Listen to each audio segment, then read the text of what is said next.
એકદમ નેચરલ અને માર્કેટ કરતાં ઘરે બનાવેલો ઘણો સસ્તો પડતો એવો ગુલાબનો હું અહીંયા સાબુ બનાવીશ. જો તમે એકવાર ઘરે આ સાબુ બનાવ્યો તો તમે વારંવાર ઘરે સાબુ બનાવીને ઉપયોગ કરશો. બહારના સાબુ જે મોંઘા મળતા હોય છે એ પણ લાવવાનું ભૂલી જશો. જો તમને પણ મારી આ સાબુની રેસીપી પસંદ આવે તો એકવાર તમે પણ ઘરે ચોક્કસથી બનાવીને ટ્રાય કરજો. હેલો એવરીવન, સ્વાગત છે તમારું અર્ચનાની વાનગીમાં. જો હજુ સુધી મારી ચેનલને સબસ્ક્રાઈબ ન કરી હોય તો પ્લીઝ સબસ્ક્રાઈબ કરી દેજો. ગુલાબનો સાબુ બનાવવા માટે મેં અહીંયા ગુલાબની આ રીતેની પાંદડીઓ લઈ લીધી છે. ગુલાબ મેં 5 થી 6 લીધા હતા, એમાંથી આ રીતે પાંદડીનો ભાગ અલગ કરી દીધો છે અને બધા જ પાંદડી છે એને મેં ધોઈ અને સરસ એવી કોરી કરી દીધી છે. જે રીતે તમારે ગુલાબના સાબુ બનાવવા હોય એ રીતે તમે ગુલાબ લઈ શકો છો. તો આ જે પાંદડી છે એ બધી જ આપણે મિક્સર જારમાં લઈ લઈશું. હું અહીંયા મિક્સર જારમાં પીસી અને કરું છું. જો તમારે ખલમાં નાખી અને થોડું પાણી એડ કરી ક્રશ કરીને તમે એનો રસ લઈ શકો છો.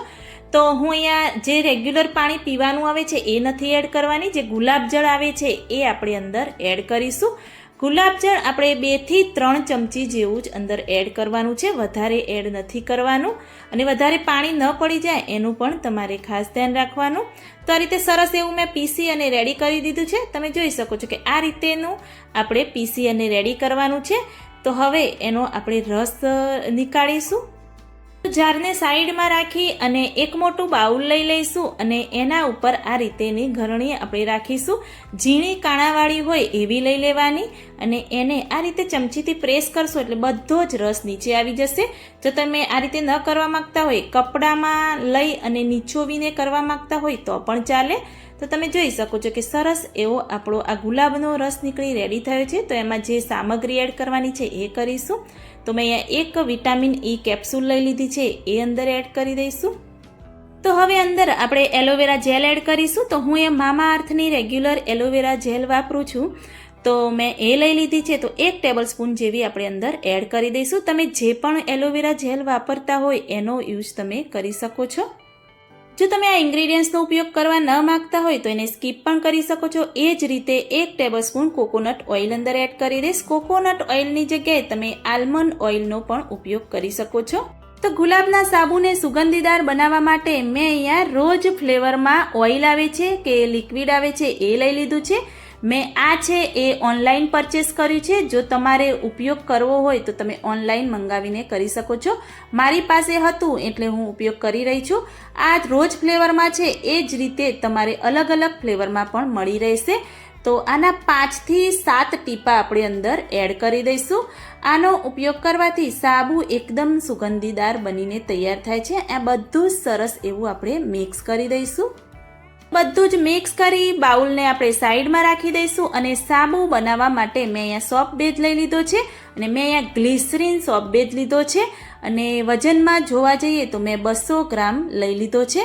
તો હવે તમે જોઈ શકો છો કે એકદમ ટ્રાન્સપરન્ટ એવો લાગે છે. તો આના આપણે નાના નાના એવા ટુકડા કરવાના છે. તો મોટું ચાકુ હોય એનાથી ઇઝી એવા આ ટુકડા થઈ જશે. તમે જોઈ શકો છો કે એકદમ સરળતાથી આ રીતે કટ થઈ જાય છે. તો આ રીતે મોટા એવા પીસીસ કરી અને એના થોડા એવા નાના નાના એવા આપણે પીસીસ કરી દઈશું. નાના એવા પીસીસ કરીશું એટલે ઝટપટ એવું પીગળી અને તૈયાર થઈ જાય છે. તો હજી આ રીતે એના નાના એવા આપણે ટુકડા કરી અને રેડી કરી દઈશું. તો આ સોપ બેઝ છે એ પણ તમને ઓનલાઈન પરચેસ કરી શકો છો કે બહાર માર્કેટમાં પણ લિક્વિડની દુકાનમાં પણ તમને મળી રહેશે. તો બધા જ નાના એવા ટુકડા કરી અને આ રીતે મોટા એવા બાઉલમાં આપણે લઈ લેવાના. તો બાઉલમાં લઈ અને મેં અહીંયા ગેસની ફ્લેમ ચાલુ કરી અને એક બાઉલમાં ગરમ પાણી કરવા રાખી દીધું હતું. પાણી આ રીતે ગરમ થાય એટલે આ જે ટુકડા ભરેલું બાઉલ છે એ અંદર આપણે આ રીતે એડ કરી દેવાનું. ખાસ ધ્યાન રાખવું કે ગરમ પાણી કરી અને પાણીમાં જ બાઉલને રાખવાનું છે. બાઉલને ડાયરેક્ટ એવું આપણે ગરમ નથી કરવાનું. તો થોડું એવું પાણી ગરમ થશે એટલે બાઉલ ગરમ થશે એટલે આ ટુકડા છે થોડા એવા પીગળવા લાગશે.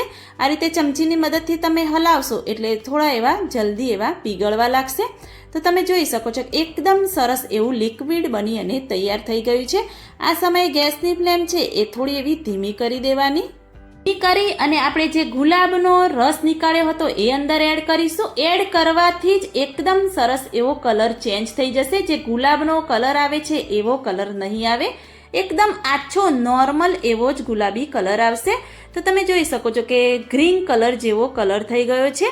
તો જે સોપ બેઝ છે એ પણ ગ્લિસરીન હોય છે. આપણે જે ગુલાબનો રસ હતો એમાં પણ બધા ઇન્ગ્રીડિયન્ટ્સ એડ કર્યા એટલે જે કલર છે એકદમ ચેન્જ થઈ જાય છે, પરંતુ ફ્લેવર તો ગુલાબની જ આવશે અને સાબુ તો ગુલાબનો જ બનશે. તો આ રીતે સરસ એવું મિક્સ કરી દેવાનું અને નીચે ઉતારી દઈશું. બાઉલને નીચે ઉતારી હવે આપણે સાબુ બનાવીશું. તો સાબુ માટે મેં અહીંયા સાબુ બનાવવા માટેનું જે સિલિકોનનું મોલ્ડ આવે છે એ લઈ લીધું છે.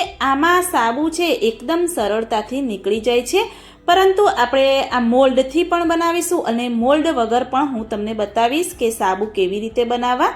તો આ પણ તમે ઓનલાઈન પણ લઈ શકો છો અને માર્કેટમાં પણ મોલ્ડ મળી રહે છે.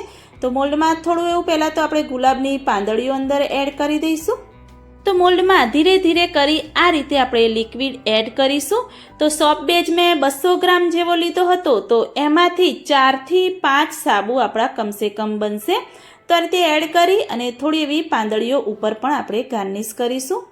તો મોલ્ડ વગર પણ બનાવવાનું છે એટલે થોડું લિક્વિડ મેં સાઈડમાં રાખ્યું છે. હજી પણ થોડું વધશે એટલે જે ચોથા મોલ્ડમાં પણ આપણે આ રીતે એડ કરી દઈશું.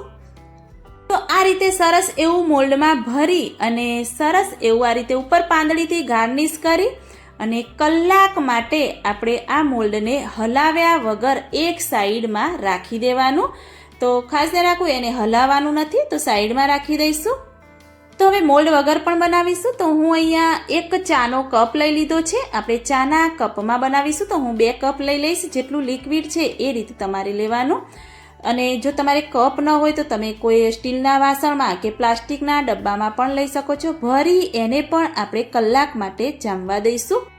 તો કલાક જેવું થઈ ગયું, આપણે ચેક કરીશું. તો હું તમને બતાવી દઉં કે જોઈ શકો છો કે કપમાં છે એકદમ કઠણ એવો જામીને તૈયાર થઈ ગયો છે. મોલ્ડમાં પણ સરસ એવો સાબુ જામી ગયો છે. ભલે ગુલાબનો કલર નથી આવ્યો પણ સુગંધ તો એકદમ સરસ ગુલાબ જેવી જ આવે છે. અને તમે આ રીતે ઇન્ગ્રીડિયન્ટ્સ એડ કરીને બનાવશો તો ગુલાબ જેવો કલર નહીં આવે, થોડો એવો આછો ગુલાબી લાગશે. અત્યારે વિડીયોમાં તમને ગ્રીન કલર જેવો લાગે છે, પરંતુ સાબુનો કલર થોડો લાઇટ એવો આછો ગુલાબી આવ્યો છે.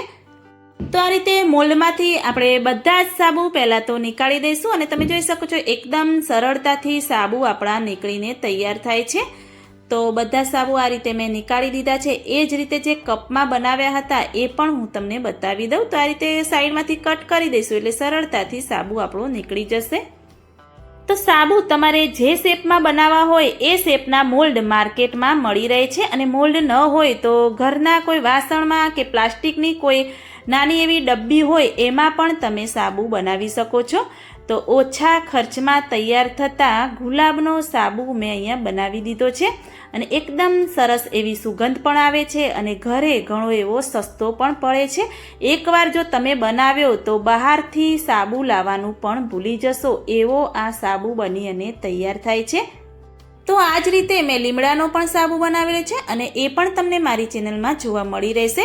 તો તમને મારી આ ગુલાબનો સાબુ બનાવવાની રીત કેવી લાગી એ મને કમેન્ટમાં જરૂરથી બતાવજો. જો સારી લાગી હોય તો મારી ચેનલને લાઇક, શેર, કમેન્ટ કરજો. મળીએ કોઈ એક નવી રેસીપી સાથે, નવી વાનગી સાથે. ત્યાં સુધી બાય બાય.